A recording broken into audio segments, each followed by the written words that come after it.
민족 고유의 명절 단오인어제 조계종 총본산 서울조계사는 모든 가정의 행복을 기원하는 단오제 화기애애를 봉행했습니다. 천태종 총본산 단양구인사는 1945년 단오달 산문을 처음 열었던 걸 기념해 다채로운 전통 문화행사로 단오절을 보냈습니다. 6일 지방선거 불자 당선자를 조명하는 기획보도. 오늘은 서울의 정치 1번지로 불리는 서울 종로구 구정을 맡게 된 국민의힘 정문원 당선자입니다. 서울 양재동 보각사가 개원 1주년을 기념해 소외된 이웃들을 위한 자비의 쌀을 보시했습니다. 보각사는 다음 달 진주 도량을 개원하며 전국 도량으로서의 면모를 다집니다. 부처님의 열반에 관한 문제를 종합적으로 다룬 학술서가 나와 화제를 모으고 있습니다. 주인공 명호 스님을 만났습니다. 여러분 안녕하십니까? 6월 4일 토요일 BBS 뉴스입니다. 우리나라 4대 명절 중 하나인 단오인어제 조계종 총본산 서울조계사는 모든 가정의 행복을 기원하는 단오제 화기애애를 봉행했습니다. 주지 지연 스님은 부처님 전에 준비한 소금 단지를 의식단으로 옮긴 뒤 한지에 물 숫자를 직접 써 단지에 봉안했습니다. 이어 대중 스님과 신도들이 대웅전 앞마당 해태상 옆에 이 소금 단지를 묻고 도량 화자를 비롯한 모든 애군이 소멸되기를 발언했습니다. 조계사 가족 여러분, 오늘 스님들이 정성껏 올린 단오 기도와 방금 해태상 밑에 묻힌 소금 단지로 우리의 몸과 마음의 불길을 반드시 흔적도 없이 사라질 것이고 올 한 해 시원하고 행복한 일상이 되시기를 진심으로 기원을 드립니다. 지연 스님 등은 또 노인 공경의 의미를 담아 조계사 신도 가운데 80세 이상 어르신 5분의 발을 창포물로 씻겨드리는 세족식도 진행했습니다. 조계사는 행사에 참석한 신도들에게 소금과 부채 2,000여 개를 나눠주며 불기 2566년 단오제를 회양했습니다.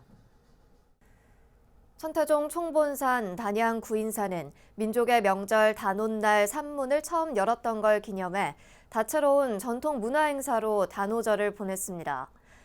1945년 단오날 이뤘던 초가삼간 구인사 계산을 시작으로 한국불교 2대 종단으로 도약한 천태종의 지속적인 발전도 기원했습니다. 이 소식은 이경진 기자가 전합니다.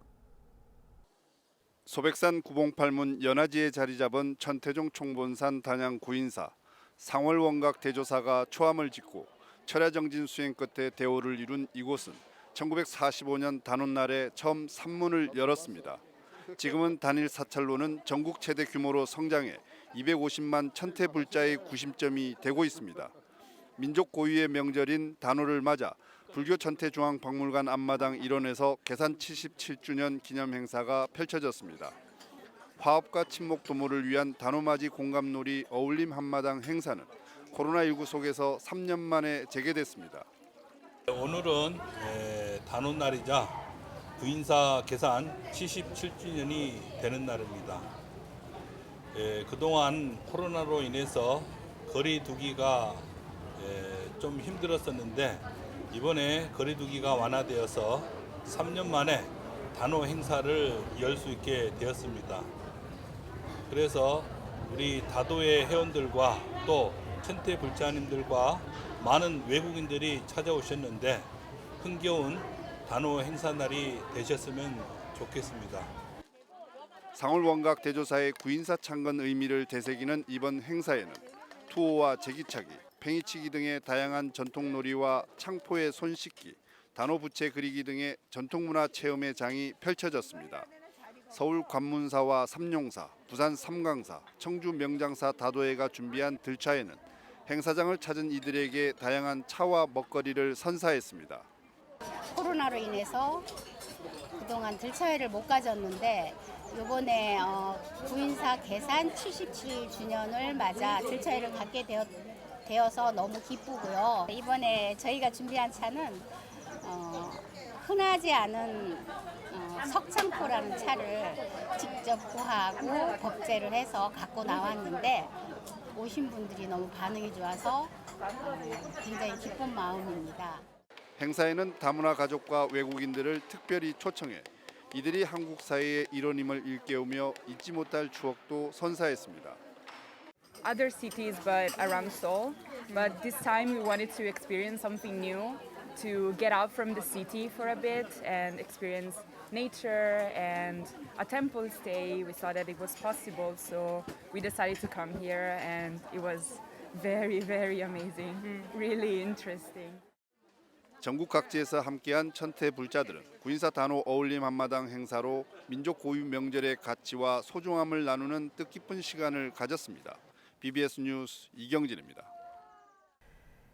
해인 총림 해인사가 당초 오늘부터 잠정 중단하기로 했던 8만 대장경 사전 예약 탐방제를 정상 시행한다고 밝혔습니다.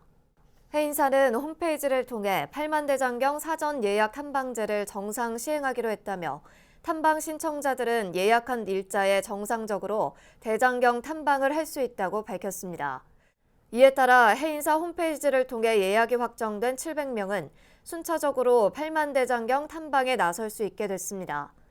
앞서 해인사는 지난달 25일과 26일 이틀에 걸쳐 60대 남성이 8만 대장경에 불을 지르겠다고 문화재청에 협박 전화를 걸어옴에 따라 사전 예약 탐방제를 잠정 중단하고 안전경비원을 추가 배치했습니다.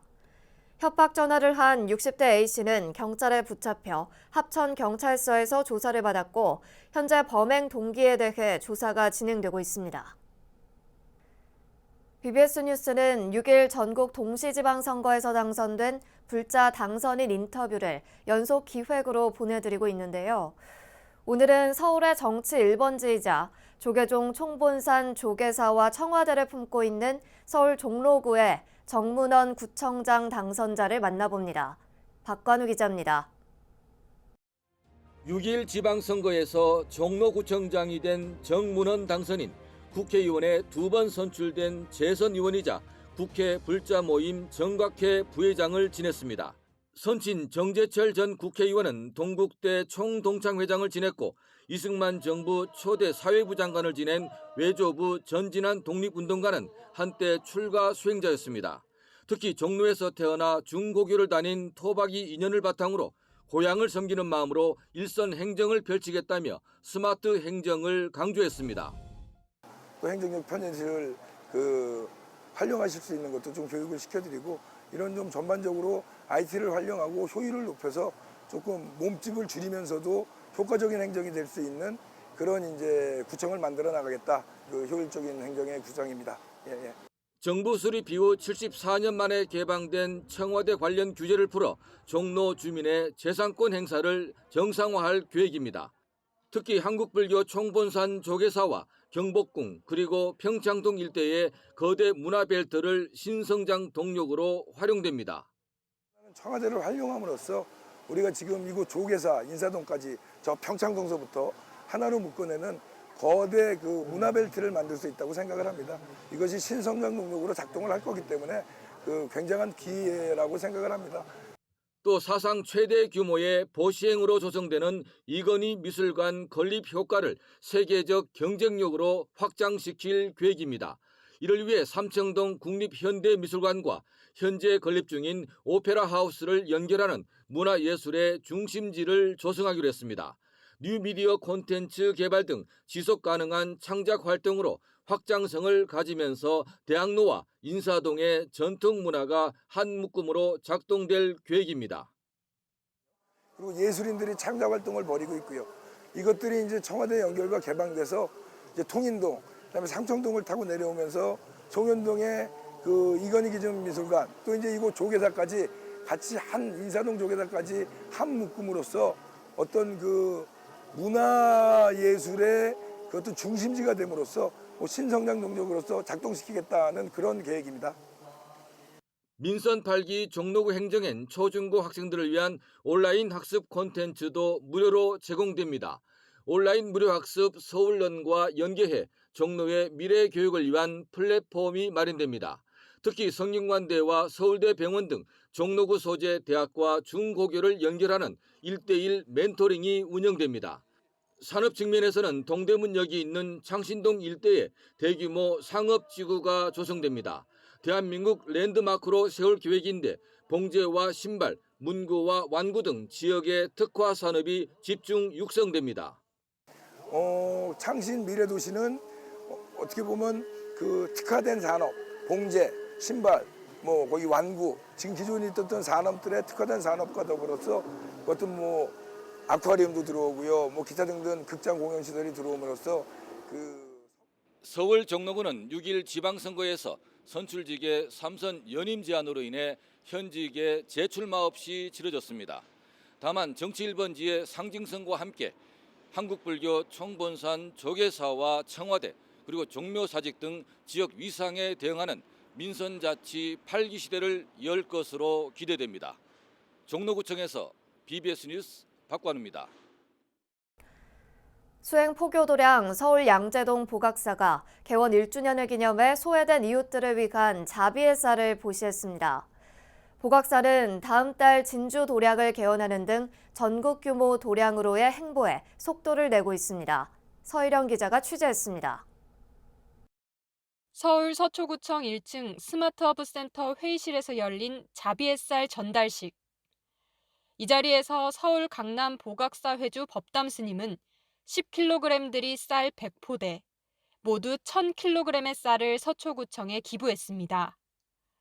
지난해 11월 서초구청에 쌀 1000kg을 기부한 데 이어 올해도 자비 나눔을 실천한 겁니다. 어려운 시국임에도 이렇게 큰 결심해 주신 우리 보각사의 법담 스님을 비롯한 신도 여러분께 감사 말씀드립니다. 작년에 이어서 올해도 쌀 1000kg을 기부해 주셨는데요. 주변의 어려운 이웃들에게 골고루 나눠줘서 자비의 쌀 전달식에는 강남 보각사 회주 법담 스님과 서경란 서초구청 주민생활국장, 오창영 복지정책과장, 보각사 신도들이 참석했습니다. 특히 나눔에 참여한 보각사 관계자들은 개인적으론 하기 힘든 나눔 활동에 동참할 수 있어 뿌듯하다고 입을 모았습니다. 우리가 개인으로 이렇게 해줄 수는 없는 일인데 이런 게 있다는 게 개인으로 우리가 가서 집집마다 할 수는 없잖아요. 근데 이래 우리가 모아가지고 어려운 사람들을 위해서 한다는 게 너무너무 감사하고 우리 마음도 뿌듯하고 그렇습니다. 스님께서 해주시는 그 어려운 사람들을 돕는 이런 것들은 내가 누군가를 특정하지 않고 이렇게 보시하는 거라서 그 마음의 느낌이 훨씬 넓어요. 보통은 우리가 좁게 사는데 이런 걸 한번 하면서 좀 말이 넓어지는 걸 우리가 느끼고. 이런 가운데 보각사는 전국 규모 수행도량으로 자리매김하기 위한 행보에도 속도를 내고 있습니다. 보각사는 부산 본찰과 해운대 송정 포교도량을 시작으로 지난해까지 대구와 서울 법당을 추가로 개원했습니다. 여기에 다음 달 새로 건립된 보각사 진주도량을 더해 부처님 가르침과 법음을 보다 많은 곳에 전하겠다는 계획입니다. 이번에 7월 달에 이제 법담 스님의 고향인 이 진주에서 진주 보각사가 개원을 합니다. 신도를 내 부모님 같이 모시는 마음으로 진심을 다해서 기도를 하고 고마워서 눈물이 날 정도의 그런 감동과 친절과 그리고 소원 성취를 베풀 때 많은 불자님들이 진심으로 스님의 마음을 알아준다고 생각이 됩니다. 전 세계의 108도량을 건립하겠다는 서원을 세운 보각사 회주 법담 스님. 코로나19 등으로 어려운 시기임에도 부산과 대구, 서울, 진주에 이어 캐나다에도 포교당을 설립하는 등 적극적인 포교 활성화의 꿈에 한 걸음씩 다가가고 있습니다. BBS 뉴스 서희령입니다. 설악산 백담사는 어제 인근 인제군 사회복지관을 방문해 지역 내 홀몸 어르신들을 위해 직접 장만한 사찰 음식 도시락 600개를 전달했습니다. 백담사 총무 각보 스님과 템플 연수원장 백거 스님, 연등심 신도회장 등 4부대중은 어르신들의 건강을 고려해 사찰 음식으로 구성한 도시락 600개를 한성은 복지관장에게 전했습니다. 저희 백담사는 항상 설악 무상 대종사이신 저희 은사스님의 유지를 받들어서 인제 구민과 함께 하려는 백담사가 되려고 노력하고 있습니다. 은사스님께서는 항상 인재 국민의 외우 속에서 살아가고 있다는 것을 잊지 않고 살아가라고 말씀하셨기 때문에 이번 일을 계기로 해서 앞으로도 인재 국민들과 더 많이 나눌 수 있는 그런 백담사가 되도록 노력하도록 하겠습니다. 고맙습니다. 한성은 복지관장은 어르신 건강까지 고려해 손수 장만한 도시락이 어르신들에게 즐거운 추억도 선사할 것이라며 감사의 뜻을 전했습니다.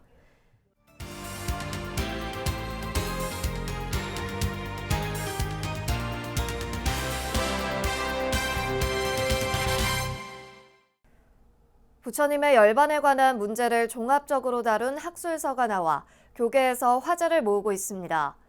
부처님 열반이 남긴 질문에 대해 해답을 주는 이 성과물의 주인공 명호 스님을 전경윤 보도국장이 만났습니다. 예, 스님 안녕하십니까? 안녕하세요. 네, 오늘은 명호 스님을 모셨는데요. 동국대 불교학과 박사 과정을 마치시고 경주 동국대, 지금은 이제 동국대 와이드 캠퍼스라고 하는데요. 강의도 하고 계시죠? 네. 스님께서 부처님 열반 문제에 대해서 종합적으로 다룬 학술서 붓다의 인멸 에피소드 연구라는 책을 내셔서 화제가 되고 있습니다. 자, 부처님 열반, 인멸, 이 번뇌를 소멸하고 열반의 경지에 다다르는 그 인멸에 주목한 특별한 이유, 또 주목해야 하는 이유가 어디 있습니까? 우리 불교에서 가장 큰 두 가지 사건이 바로 부처님의 정각과 부처님의 인멸입니다. 예. 그런데 이제 우리가 여기에서 두 가지 문제가 이제 발생이 되는데 불교는 부처님으로 인해서 정각으로 인해서 이제 사실 종교적으로 불교가 됐는데 불교의 교주이신 부처님께서 인멸하셨다, 죽음을 맞으셨다는 게 이제 그게 이제 큰 문제가 되는데 그 중에서 두 가지 문제가 우리가 제가 이제 제기를 할 수 있는데 부처님의 열반, 부처님의 인멸 과연 이것을 어떻게 중생들이 불자들이 이해해야 하느냐. 그다음 두 가지 문제는 불교의 교주이신 부처님께서 인멸, 즉 죽음을 맞이하신 이후에 불교 교단은 어떻게 유지를 해야 하는가. 네. 이 두 가지 문제 제기로 인해서 이제 저의 논문은 시작입니다. 그렇군요. 사실 이 스님이 좀 아프셨어요. 7년 전에 암 진단을 받으시고 투병을 하면서 이 책의 초고가 된 박사학위 논문을 완성하셨는데 네. 이 개인적으로 이 연구를 하면서 좀 느낀 점이 많으시지 않았습니까? 암 진단을 받고 난 뒤에 이 투병하면서 저도 박사학위 논문을 쓰겠다 이런 사실은 야심찬 마음을 가지고 제주도를 간 거는 사실이었습니다. 그렇지만 이제 제가 아무리 암에 두려워하지 않았다 하더라도 암이란 것이 참 보통의 질병이 아닌 것은 분명하더라고요. 그렇죠. 그래서 그 박사 논문을 쓴다는 게 얼마나 그 당시에 저로서는 사실 부질없고 어리석은 욕심인가를 아는 데는 뭐 얼마 시간이 걸리지가 않습니다. 예. 그래서 곧바로 제가 이제 화엄경, 80화엄경 사경을 이제 시작하고 이제 사경을 하고 하면서 특히나 10지품쯤에 사경을 하면서 이제 마음적으로 큰 이제 신심을 가지게도 됐고 환희심을 내기도 했고 그리고 이제 그 당시에 지금 이 순간에 내가 스님으로서 출가를 한 스님으로서 이제 부처님의 경전을 마주하고 있다는 것이 개인적으로 큰 행복이었어요. 그런 행복감을 처음 느꼈어요. 예. 예. 상당히 많은 걸 느끼셨네요. 예. 자, 이 책이 붓다의 인멸 에피소드 연구를 보면 이 책을 보면 초기 불교와 부파 불교, 대승 불교의 각각 다르게 변화된 인멸관, 이 열반의 경지에 이르는 인멸관에 대해서 연구를 했다. 이게 상당히 주목할 부분인데 각각 어떻게 다른지요? 사실 부처님의 정각이라는 것이 불사의 열반을 성취한 건데 실제적으로 역사적인 부처님은 죽음을 맞으셨단 말이에요. 그렇습니다. 그런데 이제 부처님의 열반을 죽음으로 그렇게 이해를 해버리면은 열반도 죽음이 되는 거예요. 그렇죠. 죽음은 불생불멸이잖아요. 예. 그렇기 때문에 이제 부파불교 논사들은 적극적으로 이 열반에 주목하고 이제 교학적으로 그 부처님의 인멸이 죽음이 아닌 예. 열반에 이제 주목한 그런 이제 설명들이 있죠. 예. 예. 그리고 이제 예. 그러면서 부파불교 시대에 부처님의 수명도 무량하고 그리고 부처님께서 사후에 존속하느냐 마느냐의 문제가 대두가 되는데 부처님은 계신다. 그러면 어디에 계시냐? 어디에 계시냐고 가르칠 수는 없지만은 부처님을 법으로 이해를 해야 된다는 그런 이제 논사들의 견해가 등장을 합니다. 스님은 공부를 많이 하셨네요. 보니까 동학사 승가대학 졸업하시고 동국대 선학과 영문학과 학사, 호주 시드니 대학교 종교학과 석사, 동국대 불교학과 박사 이렇게 하셨는데 국내외 대학에서 공부하셨는데 그동안 공부를 어떻게 해오셨습니까? 정말 좀 대단합니다. 한마디로. 예. 그 특히 스님이라든지 불자인 경우에 이제 불교학을 할 때 그 신심의 문제와 불심, 신심의 문제와 그 학문의 문제, 그 갈래에서 아마 제가 시드니 대학교에서는 좀 더 튼튼하게 건강하게 이제 학문을 대하는 자세라고나 할까요? 네. 이제 그런 것을 조금 배운 것 같고 이제 지도 교수 같은 경우에 우리 한국의 대학을 아주 무시를 했습니다. 예. 이제 처음 대면했을 때부터 예. 이제 임파서블을 연발을 하고 우리 국내 대학에 2년간 교환 교수를 할 때 그때의 그 표절이 만연해 있는 우리 대학의 문제들 예. 그런 것들을 이제 말을 하면서 그래서 아마 저에게는 이제 그런 것까지도 저에게는 아마 이제 직접적인 공부가 됐던 것 같아요. 예. 앞으로 또 어떤 연구를 좀 하고 싶다 이런 계획이 있으십니까? 이제 제가 박사 논문을 아무래도 이제 열반경 관련 문헌으로 쓰다가 보니까 대성열반경 같은 경우에는 대성불교에서도 아주 사상적으로도 중요한 경전이고 우리가 스님들에게도 부처님의 마지막 유언이 담긴 경전이기 때문에 그 중요성을 저는 누구보다도 제가 조금 더 파악을 하고 있기 때문에 대성열반경을 일반 불자들도 좀 쉽게 접근을 할 수 있게 이제 경전이 지금 너무 방대하기 때문에 좀 단행본으로 그렇게 좀 이제 책을 좀 제가 편집하고 싶은 계획이 있습니다. 예, 알겠습니다. 네, 지금까지 부처님의 인멸, 열반 문제에 대해서 종합적으로 다룬 책 붓다의 인멸 에피소드 연구를 펴내신 명호 스님이었습니다. 오늘 말씀 대단히 고맙습니다. 감사합니다. 이상으로 6월 4일 토요일 BBS 뉴스를 마칩니다. 시청해주신 여러분 고맙습니다.